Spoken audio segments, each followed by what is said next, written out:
Hi, this is Michael Waits, and welcome back to Insurance for the New Possible, a Chubb conversation.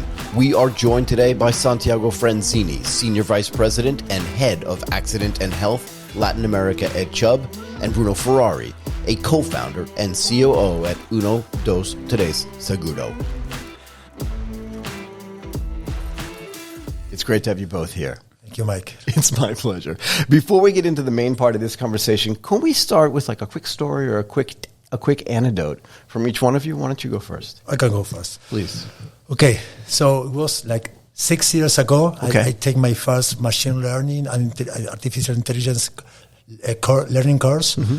So because I'm not a specialist, I learned about some minimal like basics of machine learning. And I was, by that time I used to work for a local bank in Argentina. Okay. I was waiting for a small development in our mobile app, because we have our customers like leaving their request to avoid the debit of their insurance, the products in the app, and I had to wait some time to receive this request and being able to call this customer trying to retain. After this small course I took, I went to my IT system. Hey guys, maybe we don't need to develop this like small database creation of customers that want to avoid the product in the mobile app. Maybe we can do a robot in my computer. Say yes, of course we can do that. And why don't you offer me this possibility? Because we don't know this could be a solution. So right. I think if most of us in the corporations, which we are not specialists, know a little more about what technology can help us, then we could be able to make small changes in how we do business right now, especially in the insurance industry. Absolutely. That's me. That's me. Great. Bruno?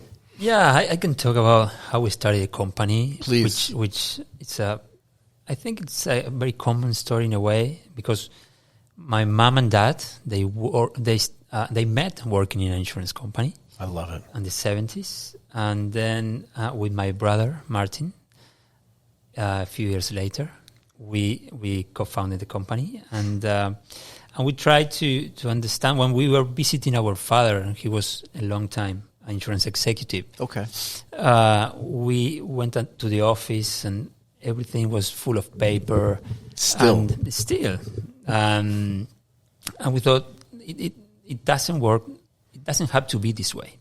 So we started thinking about how we could make insurance better, and especially in Latin America, where the penetration of insurance is very, very low. What is the percentage, do you know? It's about 3% in GDP, terms of right? GDP. So it's low. So comparing that to Asia or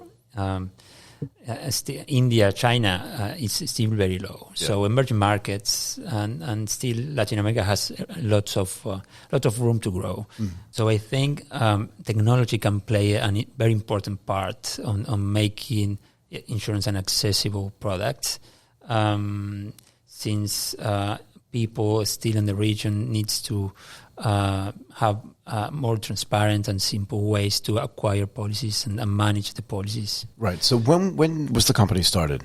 It was back on December 2010. That's 12 and a half years ago. Yes. Can you talk a little bit, for the people that don't understand the LATAM market specifically, just how much has changed since you started? And maybe talk a little bit about what people said to you when you thought you're going to disrupt or change the insurance industry kind of from the outside in, and then how it's different than it is today.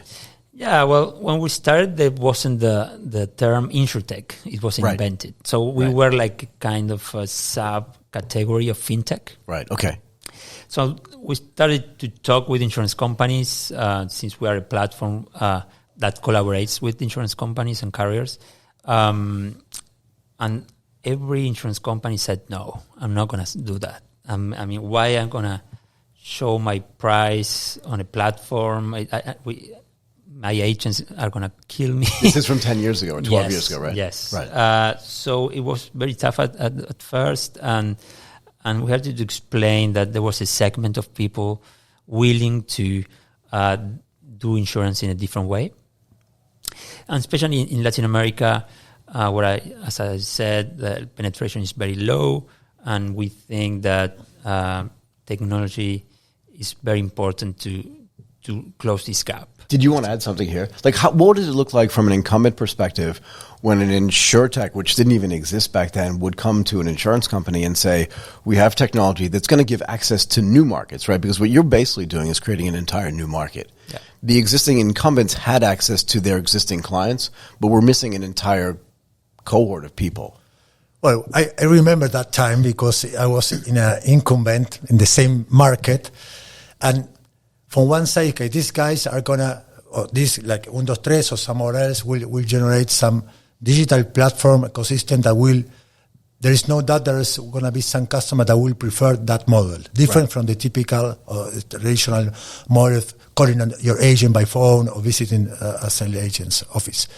So I say, okay, we need from that point of view. Okay, we have not to lose this business opportunity, but we need to take care just to remain the traditional way of business. But then, so that's the way probably Chubb right now, we look to work with people of platform like 1, 2, 3 that generate ecosystem, and because we have no doubt that there are some customers that look the kind of experience, and we want to take the higher piece, like a piece of the cake, right, of the digital platform. But we think that people like them, like Bruno and the team they offer us 2 other ways to cooperate. Go ahead. One is, and we have successful together in this way of working together, is that we approach some partnership together because sometimes we don't have a solution for all the needs of our partner. So because we have a common culture and we have a similar way of looking the business, we can approach some new customer and we have new partnership together in the retail segment, but also in the SME segment. So that's one way we cooperate. And the third way, I will say, is also we have, and we are working right now in trying to co-create some experience that needs both of us. Needs like a digital ecosystem and platform like 1, 2, 3, but also a flexible and adaptable insurer like us. So I think it's not only try to eat the most of their business generation, but also like complement and work and build relationships together. Right. And then trying to co-create things that we need each other. Okay. We talk a lot about mindset changes on the incumbent side, right? But again, because you've been at this for so long, what was the mindset change that you had as a team, right? That 1, 2, 3 Cigar had as a team as the market itself developed and it became less difficult for you to convince incumbent insurers to actually deal with you, right? Yeah. What was the mindset change you had internally where the incumbents now started looking like great partners as opposed to people to disrupt? Well, we knew that this was going to happen eventually. So you thought about this longer term, even when you first started? Yes, and we started in Argentina, where thinking long term is not an easy thing. Why is that? Well, we have some macroeconomic problems. So we tend to be sometimes very short-term focused. Okay. So, but we knew that insurance was about to change, and the way things were going was not where we needed to be a much more open ecosystem as a insurance market. So we started from scratch developing our technology. Mm-hmm. So one thing that we decided was there's no a core technology that we can get from the market that's going to help us go where we want to go. So we started from scratch, developing our tech. So you built your own tech stack from scratch? Exactly, Go ahead. So it was tough. And that's, I think, an example of thinking long term. Because we could just go and get... Right, take this piece and that piece and this piece. But then later you're going to have to fix it. You have to go back and fix it, right? We had to fix it anyway. Right. But it's at least your thing to fix. We were the owners of the code Easier in a way. And we could go deeper and we could optimize. And that's a key thing of our culture as a company. I think insurance is a hyper-competitive space. Very. And owning the tech and the tools was something very, very important for us. You still work in the same way? All your technology is yours? Yeah, exactly, yes. Every line of code was developed by our in-house team.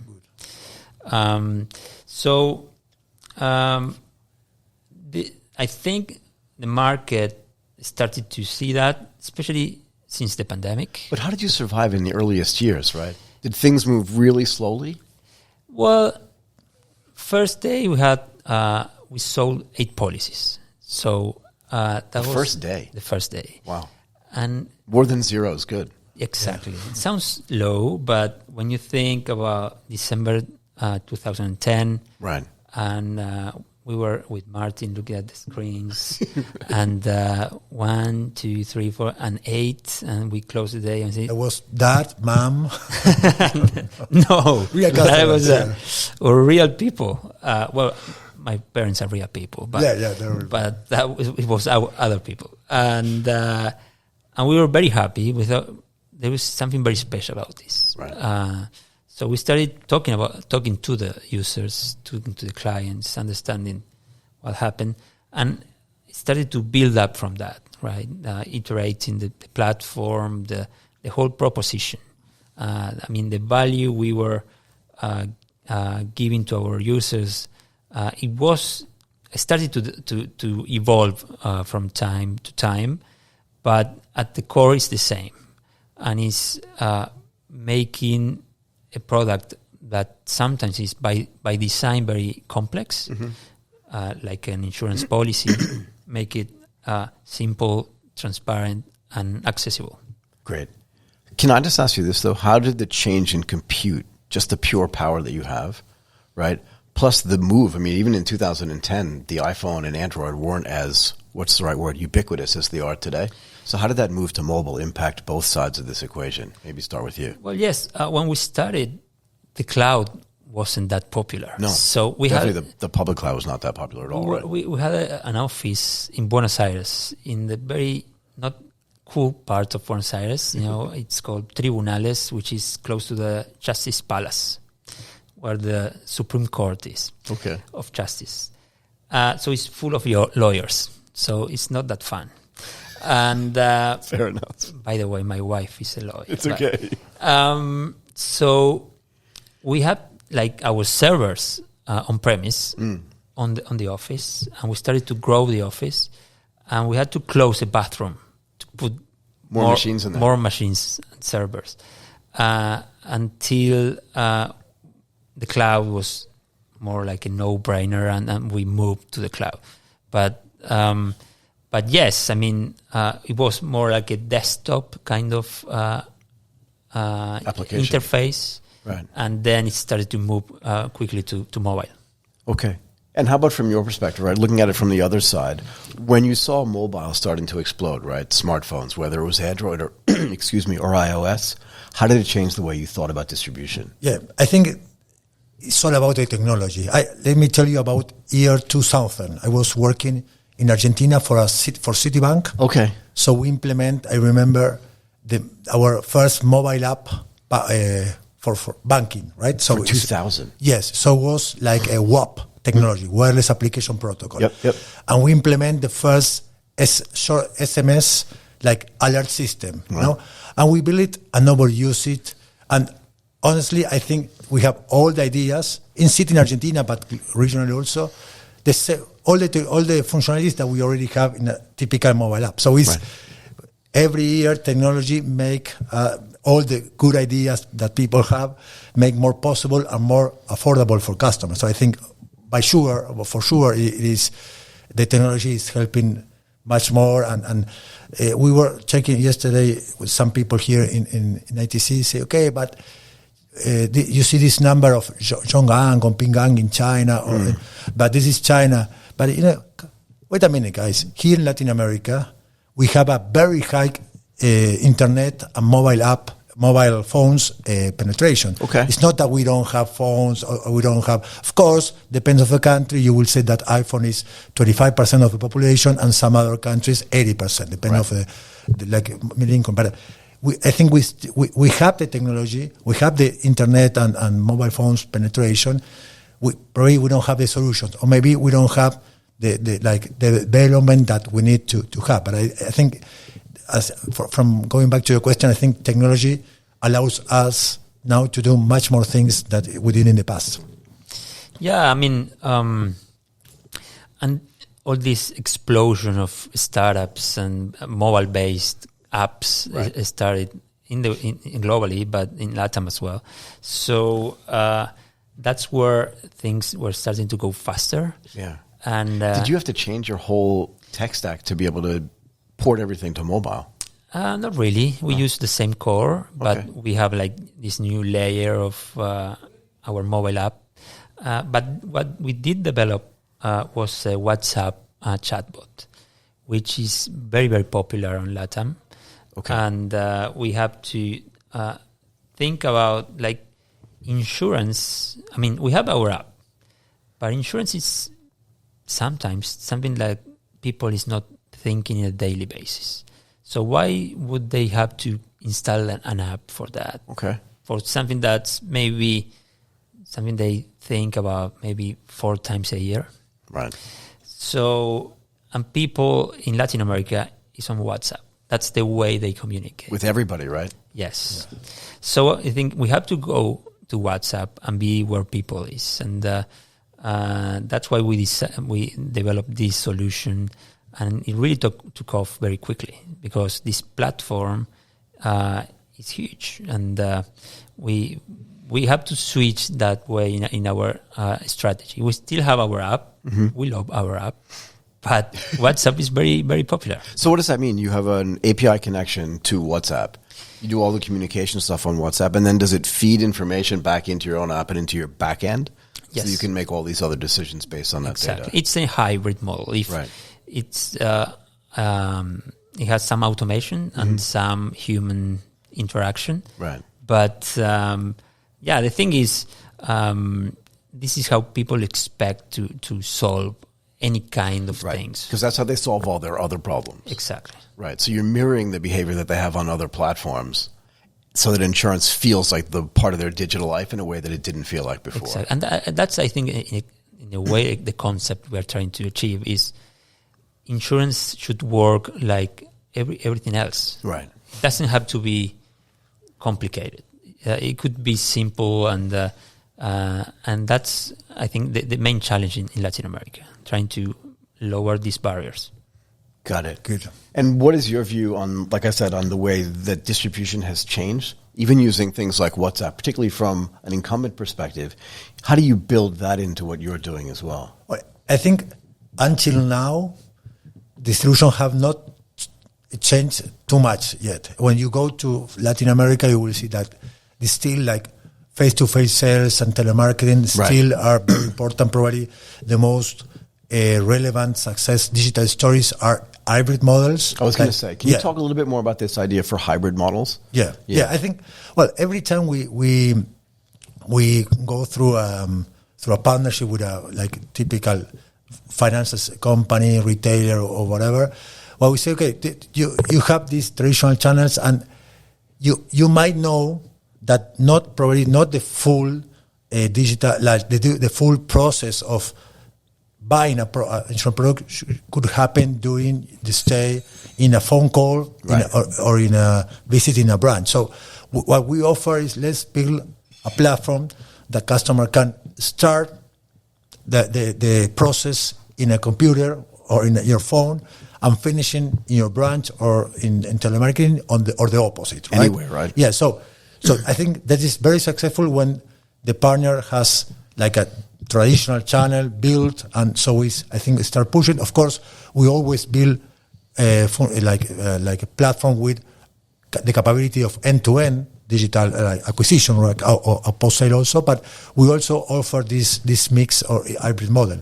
And then, of course, when you go through people like InsurTech that they're like digital native, they have some, you can talk to them, Bruno, they have some like traditional support, but they have some digital native. Of course, we always push for the end-to-end transaction, and we offer some incentive for the customer. Okay, if you do 100% digital, you have one free quote or whatever, or you're going to be part of this promotion. So I think the they still need, especially depends of the risk. They still need some personal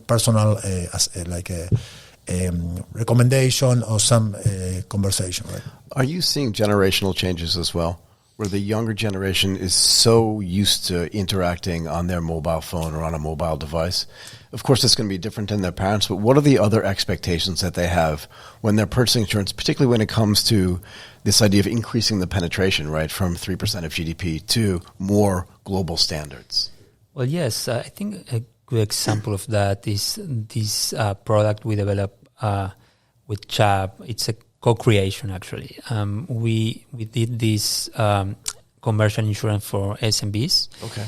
And I think the good news in that is 80% of the clients, the policyholders we get, is the first time they get a policy for the company. Right. And we are talking about small companies in Latin America. So it's a very big market, and they don't know that there's an affordable product for them. These are young people, maybe it's a cafeteria or a gym or a restaurant, and trying to switch the perception of the product. That's, I think, the key part of that. It is accessible in terms of price. Right. Latin America is a very price sensitive region, but still you can have a simple way to manage the policy. I think it's very important, the post-sale, especially in the region, because, as I said, the people is the first time they're getting a policy. Right. They don't know what to do. Right, I got it. Now what do I do? Exactly. Right. So that's why we focus on that a lot, to have this end-to-end and work on every touch point. What responsibility is there, right, again, if you're trying to increase penetration, to just get people to understand the product, right? We talk about this a lot. This financial inclusion, but also financial literacy. How do you take people that don't understand the product, and through which mechanism do you actually teach them? We can start with an incumbent talking about this, but I'm curious about how you do it as well. Well, I think it's a tough issue for us, because it is not easy, and sometimes the customers, they don't have the time or they don't want the wish to learn about what is about the insurance.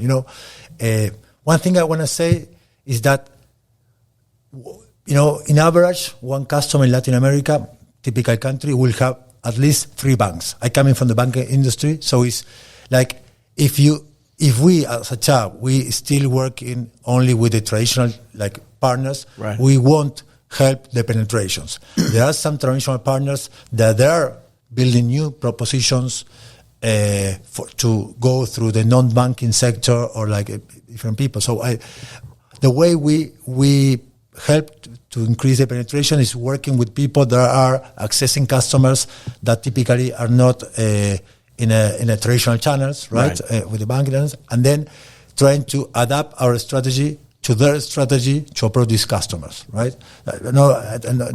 So I think we don't do business by ourselves. Right. We go to the market together with the partner, and we try to understand the partner strategy, and we try to adapt as quick as possible. Yeah, I like to say no one succeeds alone. Yeah. How do you look at this? Yes, I think we look at this in 2 ways. Okay. First, we try to adapt our solution to the customer needs, not the other way around, right, which is very typical in the insurance industry. So we do hybrid, taking the human advice part of the customer journey. And on the other side, we found out that we have lots of fintechs. I talked about this explosion of startups a few years ago. So the people is using these kind of solutions, but when you compare the penetration of other other financial services such as banks and fintechs in general, you have up to 40% of usage. When you see insurance, is maybe 1 to 2%. Right. So there's a massive gap that can get exactly filled, right? So we thought we can get to help these users insurance. So we develop our own APIs, and we offer these other companies a simple way to access to to access or offer insurance products to their user base. Which means you can go through other e-commerce providers or other platform providers and even go through other ride-hailing companies who already have access to customers but don't have access to the insurance product. Exactly. They already have a relationship with the customer. Right. And they don't have to invest heavily on tech or team. Because they API into your stuff. Exactly. And they can just attach it. Who gets the benefit of having the data here, though, right? So that then you can move into product personalization. I mean, it's a teamwork. It's a partnership. If the partners are not aligned, it's not going to work. Right. And the only horizon and the only way it's going to work if we focus on the customer needs. If we are just thinking about having this revenue and that's it, it's very short term. It's going to maybe work for a couple of weeks and that's it. Yeah, it's not a good way to run any company, right? So you have to really think about the user. What are their needs? What are their concerns? Why they haven't bought a policy ever. So that's something we think about a lot. Is there a way to triangulate this? So if there's a relationship here with other platforms through some of your other partners, can you then triangulate and it's a win-win-win for everybody? Absolutely. How does that work? Well, the thing is, initially you need to trust, okay? Because if you go, it's difficult to start a relationship just us from Chubb with a different partner. Right. And it's because it's good negotiation, you offer a lot, you tell everything you did, but then day one, you need to start working under pressure and you sell some expectations. Much more difficult it is if you are three. Right. Right? So I think what we found and with people like Bruno is that we have a common culture, common way of looking how we should build the relationship in terms of human relations, but also in terms of strategy, what is the step-by-step. And it's very important because if not, you want all the cooperation between insurers like us with digital like native companies. It's a good willing, but you need to be ready to make it work, right? Is there some excitement from the incumbent side when you finally realize that you're not getting disrupted, but you're being enabled? And you can get excited then about all these new channels of distribution and then using the technology to create bespoke products for either different sectors or for different people or different individuals. Is there some excitement there? I think yes. I think, if you talk with anybody, any insurance company, I think in the world, but at least in Latin America, we say yes. We take care a lot of our digital data. It's all about data. Yeah, all we're aligned. And then InsurTech or FinTech are not our competitors, are our collaboration. It's all about collaboration. Yes. So it's easy to say it. It's quite difficult to do it, to make it happen. to do it. Right. And again, but that's the filtering mechanism in a way, isn't it? Right. In other words, I like to say, you don't have to marry the first person you dance with, right? So you go through all of these mechanisms to try to figure out who your best partners are, and then once you figure it out, oh yeah, there's a match here. Then you can go deep. Yeah. Right. Yeah, I mean, I fully agree. Partnerships could be complex. Very. But if the alignment is right, and magic happens, and that's something that's where we are, and that's where we look for every day. And if we are truly passionate about solving people's lives in a meaningful way, very small thing like an insurance policy, at the end of the day, it could not work on the short term, but eventually we're going to be there. We talked at the beginning through your little anecdote, right, about machine learning and a little bit of a reference to artificial intelligence. How has this changed the way you look at almost all parts of your business? Well, I started talking about the papers at the office of my father. Right. And I think now there is not such a thing. You can go and you are maybe paper free. But the thing is, we are still using humans for tasks that are not that meaningful or add value. Right. I think tools such as ChatGPT, which is But it's just a metaphor for what's taking place, right? Yes, exactly. It's not the only thing that's there, but sure. Yeah, I think it's a tool. It's a new tool that's going to help a lot. I mean, of course, it's a tool that you could see it as a problem. It presents many challenges ahead, but not focusing on that. Let's try to go to the optimistic point of view. I think it's gonna bring lots of benefits, especially for a market like insurance that still needs to go faster, needs to go deeper in many processes that are still very human-based and not the best, I think. I do agree. I think technology help us. Until now, the industry has paid a lot of attention on how the new models we can create with new technology. So we're gonna have like people doing like whatever is Lemonade or Next or 1, 2, 3. But I think we pay much lower attention of how the technology can change the current value chain, the insurance value chain, right? So I think something we focus here in Chubb, not only building distribution channel, but also using technology and digital technology for the process we have been doing from the beginning, like 200 years ago. So I think it's still a lot of work to do. I agree. I was I was having a conversation a few weeks ago, right, with someone, and I said to them, who came to this meeting by horse, right? And I think it was David Hannemar Hansen, who started a company called 37 Signals, was posting something recently about what it must have been like at the dawn of electricity, because you still had to fill up your kerosene lamps with oil.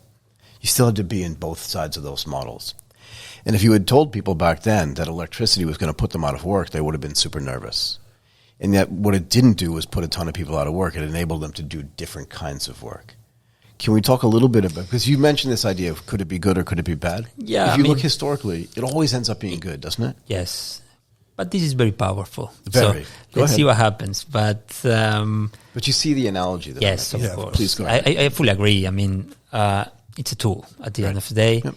And you can use a hammer, to do good stuff or bad stuff. Exactly. If you see history, every time this new wave of technologies happen, it was for good. Always. I mean, so we can project that and think we are gonna be okay. So, I mean, it's an incredible technology, and when you think how we can use it in a market like insurance, it could be very, very powerful. And I think if we focus to add value to the user, right, and it has to be the way, it's going to be very impactful. I think so.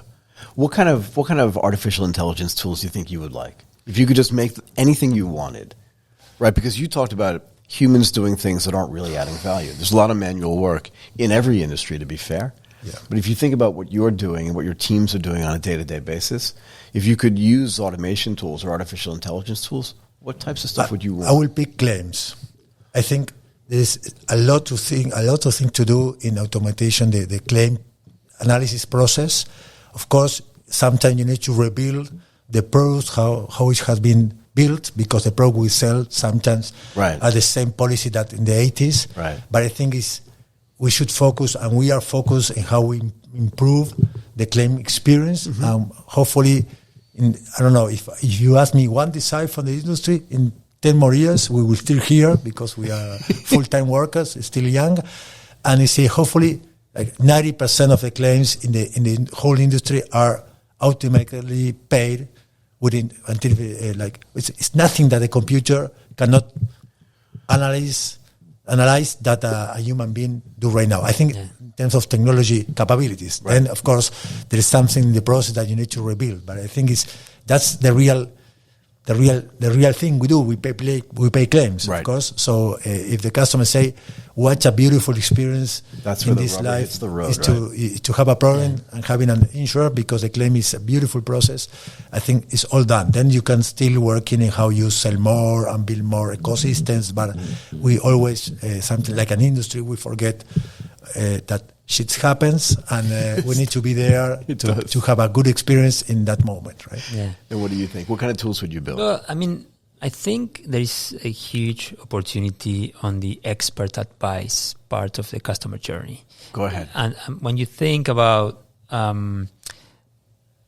this knowledge, this deep knowledge that some people have, and how we interact with agents or someone in a call center, I think these tools are going to have a very deep impact on that, because you can get the data on this kind of thing, and it's going to be a very perfect expert in a way. So especially in Latin America or emerging markets, where we still need to explain and talk about things, I think it's going to have a very deep impact on that. Got it. Is there a concept in this region of open insurance? Right, so the sharing of data, the sharing of all this stuff, and what do you think the impact of that's going to be? Well, and that's new, yes? Yes, it is new. And again, data is going to be very important. It is important, but I think the key now is how you can train these tools with your own data and have this new product and new experience. And that's why I think companies like us or Chubb that have years of data, of insurance-related data, the impact is going to be huge. Got it. Then what's your view on this? I think the impact is going to be big, but we still have a lot of information without open insurance that we still not use like an industry, right? What does that mean? No, we deal with many partners, right, and they have credit cards, partners with bank, retail, and sometimes we still offer. We are not there like an industry. I think Chubb, we are very close in some partnerships, but in the overall industry, we are not already using all the buying behavior information of you, Michael, to offer a specific product for you. So I think open insurance is still going to offer much more information and some target prospect lists of, this guy, but still, I think it's not about any, we are not doing better because we don't have information availability. I think it is still the internal process we all are processing in our organizations, being able to have the capabilities to take the most of the information. But of course, open insurance is going to bring much more information to the library, right? But it's still... Yeah, sorry, but I think when you cross those two things, I mean, AI or this... And open insurance. And open insurance, open you data, get data. Yeah. The possibilities are endless. I mean, that's the reason why you don't have to have the data in a structured way. You can just throw take it unstructured there. data, you put it inside, put it there, learn about it, tell me about it, right? And that's it. That's it. In those words. Yeah, it still growth more the market opportunity. I still think that the challenge is more internal for the industry. Right? It's always internal. Yeah. I mean, it's always culture. But isn't that where the excitement comes from? It is, of course. I mean. You can see the number of startups, products of AI-related things that are happening right now is it's like new internet, or I mean, it's like that kind of moment. I think it feels like a bit of a tipping point. Yes, and it's overwhelming in a way. So let's see what happens, but it could be very interesting. Yeah, absolutely agree. I imagine 10 more years, the industry, at least here in Latin America, you will have the two effects. Some companies with insurers and partners that will regenerate a new model and bring in some new distribution models, and some others still operate in the current way of doing things. Right. That they won't be able to earn any business because the operating expenses will paying humans to do stuff that computers can do. They will will not be competitive, right? If they don't do this change. So I think. Yeah, I think again, it's like the car example. Right. It's going to happen either way. It's going to happen, right? So you better get a car. right. Yeah. The horses are not not the gonna... Western. Right now, there are some people drive the car. They steal the cows, use horses. Right. That's going to change, right? Right. Tell me what you think if you look forward. There's a lot of discussion about how there's been less funding in the InsurTech space in the last year or so, but you've been at this for a while. So you've already survived multiple cycles. Yes. What does it look like to you going forward? As, in other words, are you looking at consolidation? Are you looking at growth in specific areas based on how funding works? And then I'll ask you, and then I'll let you guys go. Yeah. Well, we see it like a new paradigm in a way. What is that? We think it's a inflection point, meaning many InsurTechs are not going to make it. Right. I mean, to be fair, it's many tech startup companies. In general. Particularly about InsurTech, but insurance, there are many companies that are not profitable, are not even near. Not close to. So, and to be fair, some of their business models weren't based on profitability. They were based on investment into higher valuations, but that's a different story, right? Yeah. So just not getting into that. I mean, the thing is, there are many companies that don't have an actual sustainable business model. Right. So these kind of things or moments takes apart the ones that were actually adding value, right, and having customers that paid for that value, right, and the ones that were maybe very nice looking PowerPoints and exactly, and I mean they're not going to make it, and maybe it's a good thing because of course there's a pain in terms of employees. Right. Founders and all the stress behind that and the dreams of these people, but the market needs to understand what's adding value and what's not, and when the tide goes down. I was just thinking the same thing. Sometimes the tide goes out and you find out who's actually wearing a bathing suit and isn't. Exactly. Yeah. I'll give you the last word. Yeah, no, and I do agree, of course, that I think it's a good thing because it's like less resource. You need to be like the hike. It's a flight to quality effect by sure. And I think it is very important, the profitability, short-term profitability for the startup, but also especially the how strong is their business model. You know, right. I can say in year 2000, I used to work with a .com company. You remember that effect? I do. And by that moment, our .com was stronger, had a very big support from investor. I was stronger than Mercado Libre. Okay? Mercado Libre is probably by far the most successful Latin American company in the last almost 30 years. Okay. And they earn money. They passed through the break even like a couple of years ago. Mm-hmm. They spent like 25 years losing money, and there was always a big investor like buying the story, buying the model, because they never stop to invest, and now kind of like Amazon in a way. Like Amazon. So it's a copy paste of Amazon, Latin American version of Amazon. So it works. I think it's the market. I'm not venture capitalist, specialist, of course, but I see that they will see who's earning money and who has a real strong business case. Maybe you don't earn money right now.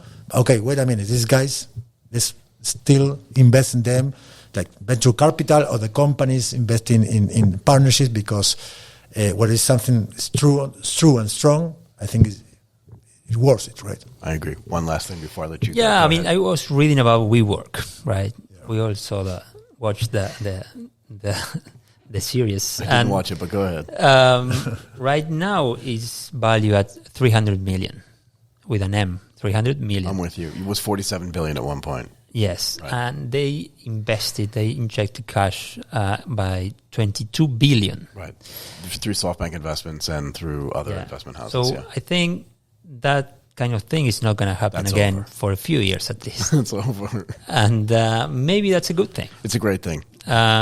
So I think you have to go back to the basics. Right.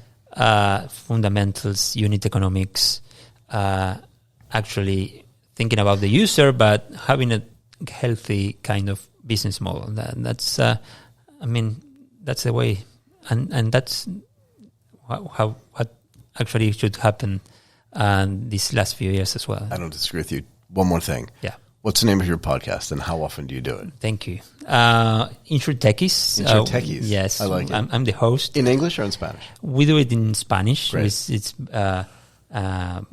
focus on the Latin American markets. Perfect. And we talk with founders, insurance companies. We have Chubb people there, investors, VCs, and actually partners as well, like Nubank or all these players that are interested in insurance. Great.